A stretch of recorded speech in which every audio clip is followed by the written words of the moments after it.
I am Dr. Pushpa Nyanaraj. I am a skin specialist. இப்போ நம்ம கோடை காலத்துல ஸ்கின் அதாவது தோலில் பாதிக்கப்படுகிற முக்கியமான சில பிரச்சனைகளை பற்றி பார்க்கலாம். கோடை காலம் என்றாலே எல்லாரும் பயப்படுறது கட்டிகள், அதாவது வேனல் கட்டிகள்னு சொல்றது அண்ட் புண்ணுகள். இந்த புண்ணுகள் கட்டிகள் எல்லாம் எதனால வருது, அது யார் யாருக்கு வருது, அது தடுக்கிறதுக்கு என்னென்னலாம் பண்ணலாம்ங்கிறத பற்றி இப்போ பார்க்கலாம். வேனல் கட்டிகள் என்ன ஃபொரங்கிள்ஸ்னு சொல்றது. அந்த கட்டிகள் எதனால வருதுன்னா ஒரு கிருமினால வருது. It is a bacterial infection. Staphylococcus ஆரியஸ்னு ஒரு பாக்டீரியம் இருக்குது. அது ஏன் இந்த கோடை காலத்தில் அதிகமாக அந்த ஸ்டாஃபிலோகாக்கஸ் ஆரியஸ் இந்த கட்டிகளை உருவாக்குதுங்கிறத பார்க்கலாம். இந்த கோடை காலத்தில் அது வெயில் காலத்தில் இந்த கிருமிகள் காத்திலேயே அதிகமாக பரவி இருக்கிறது. நம்ம தோல் எல்லாருக்கும் வெளிப்புறமான உறுப்பு. நம்ம ஸ்கின் தான் எக்ஸ்டர்னல் ஆர்கன். ஸோ வெளியே இருக்கிற காற்றுல இருக்கிற கிருமிகள், தூசி, கெமிக்கல்ஸ் எல்லாத்தையுமே நம்ம தோல் தான் தாங்குது. அதே மாதிரி இந்த தோலில் இருக்கிற இந்த ஸ்டாஃபிலோகாக்கஸ் ஆரியஸ் என்கிற இந்த கிருமி நம்ம தோலில் படும்போது நம்ம தோலில் இன்ஃபெக்ஷன் உண்டாக்கி கட்டிகள் உருவாக்குது. யார் யாருக்கு இது ரொம்ப அதிகமாக வருதுன்னு பார்த்தீங்கன்னா, சிறிய குழந்தைகள், ரொம்ப வயசானவங்க, அவங்க 2 பேருக்குமே தடுப்பு சக்தி ரொம்ப கம்மியாக இருக்கும். இவங்களுக்கு ரொம்ப அதிகமாக வருது. அது மட்டும் இல்லை, சுகர் இருக்கிறவங்க, டயபெட்டிஸ் இருக்கிறவங்க, அவங்களுக்கும் தடுப்பு சக்தி கம்மியாக இருக்கும். ஸ்கின்ல இன்ஃபெக்ஷன்ஸ் வர்றதுக்கு ஜாஸ்தி வாய்ப்பு இருக்குது. அது போக வேலையில் ஒரு ஹீட்டு, ஒரு சூடான வெப்பத்தில் அவங்க வேலை செய்கிறவங்களுக்கும் இந்த கட்டிகள் அதிகமாக வரலாம். இந்த கட்டிகள் உடம்புல எங்கே வேணாலும் வரலாம். கண்ணை சுற்றி வர்ற வேனல் கட்டிகளும் இருக்குது. அது ரொம்ப தொந்தரவுப்படுத்தும். கண்ணில் வலி, கண்ணில் சிகப்பாகிறது, இந்த மாதிரி பிரச்சனைகள் உருவு பண்ணும். அது போக உடம்புல காத்தோட்டம் இல்லாத எந்த இடத்துலையும் வரலாம். உடம்பு முழுவதும் இந்த கட்டிகள் ரொம்ப சிவியராக அஃபெக்ட் பண்ணலாம். இந்த கட்டிகளை தவிர இன்னொரு விதமான ஒரு ப்ராப்ளம் இதே ஸ்டாஃபிலோகாக்கஸ் ஆரியஸ்ங்கிற பாக்டீரியம் உண்டு பண்ணலாம். அது புண்ணு, இம்பெட்டைகோ. இது குழந்தைங்களுக்கு ரொம்ப அதிகமாக வருது. 5 வயசு கீழே இருக்கிற குழந்தைங்களுக்கு தான் ரொம்ப அதிகமாக இந்த இம்பெட்டைகோ வருது.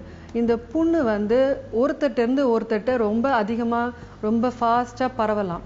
ஸோ குழந்தைகள் ஸ்கூலுக்கு போகிற குழந்தைகள், ஒரு குழந்தைக்கு இருந்தால் கூட அடுத்த குழந்தைகளுக்கு ரொம்ப அதிகமாக பரவி எல்லாருக்கும் இந்த இன்ஃபெக்ஷன்ஸ் வர வாய்ப்பு இருக்கிறது. இந்த புண்ணுகளிலே 2 டைப்ஸ் இருக்குது. கொப்பளம் உண்டாக்குற ஒரு புண்ணு, கொப்பளம் இல்லாதது, அதாவது புல்லஸ் இம்பெட்டைகோ, நான் புல்லஸ் இம்பெட்டைகோன்னு சொல்றது. ரெண்டுமே ஸ்டாஃபிலோகாக்கஸ் ஆரியஸ்ங்கிற அதே கிருமி தான் உருவு பண்ணுது. இந்த புல்லஸ் இம்பெட்டைகோல கொப்பளங்கள் வரும். 1 வயசுக்கு கீழே இருக்கிற குழந்தைங்களுக்கு இது ரொம்ப சகஜமாக வருது.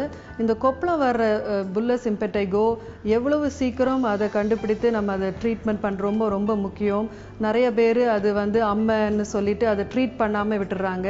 அண்ட் அது ரொம்ப அதிகமாகி குழந்தைங்களுக்கு அந்த ரத்தத்தில் கலந்து உயிருக்கு ஆபத்தாகவும் வாய்ப்பு இருக்கிறது. அடுத்தது நான் புல்லஸ், புண்ணாக வருகிறது.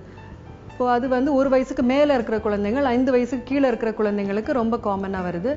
முகத்தில், கை, கால், உடம்புல எங்கே வேணாலும் வரலாம். இந்த கொப்பளம் நான் சொன்ன மாதிரி ரொம்ப ஃபாஸ்ட்டாக ஒருத்தட்டேருந்து ஒருத்தட்ட பரவும்.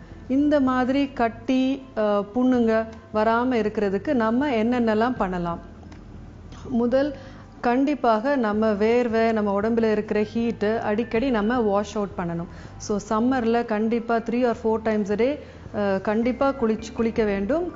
குழந்தைகளும் கூட, சிறு குழந்தைகள் கூட மினிமம் குறைந்தது 2 தடவையாவது நாம் குளிக்க வேண்டும். எல்லாரும் காட்டன் ஒரு கதர் துணிகளை பயன்படுத்த வேண்டும். அண்ட் குழந்தைகளை ரொம்ப மூடி வைக்கக்கூடாது. பிளாங்கெட் அந்த மாதிரி போட்டு மூடி வைக்கக்கூடாது. அண்ட் ஹைட்ரேஷன் ரொம்ப முக்கியம். நம்ம உடம்புல தண்ணி சத்து ஜாஸ்தியாக இருக்கிறது ரொம்ப முக்கியம். ஸோ தண்ணி நிறைய குடிக்க வேண்டும். தண்ணி ஆகாரங்கள், பழங்கள், பழ வகைகள் அதிகமாக எடுத்துக்கொள்ள வேண்டும்.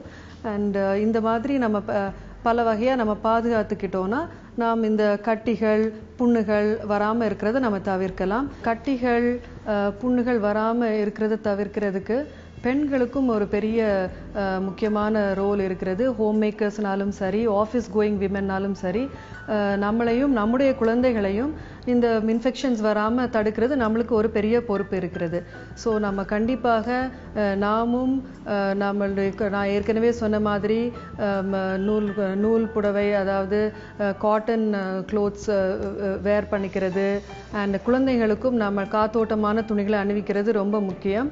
ஹைட்ரேஷன் நான் சொன்ன மாதிரி நம்மளும் நம்முடைய குழந்தைகளுக்கும் இந்த கிளைமேட்டில் நம்ம நிறையா நம்ம தண்ணி ஆகாரங்கள் கொடுக்கறது, அவங்களுக்கு உடம்புல தண்ணிச்சத்து குறையாமல் நாம் பார்த்துக்கொள்ளணும். இதுக்கும் மேலே கட்டிகள் புண்ணுகள் எது வந்தால், எஸ்பெஷலி நான் சொன்ன மாதிரி குழந்தைகளுக்கு வந்தால் உடனடியாக குழந்தைகள் டாக்டரிடமோ அல்லது ஸ்கின் டாக்டரிடமோ உடனடியாக போய் மருந்து எடுத்துக்கொள்ள வேண்டும். தேங்க்யூ.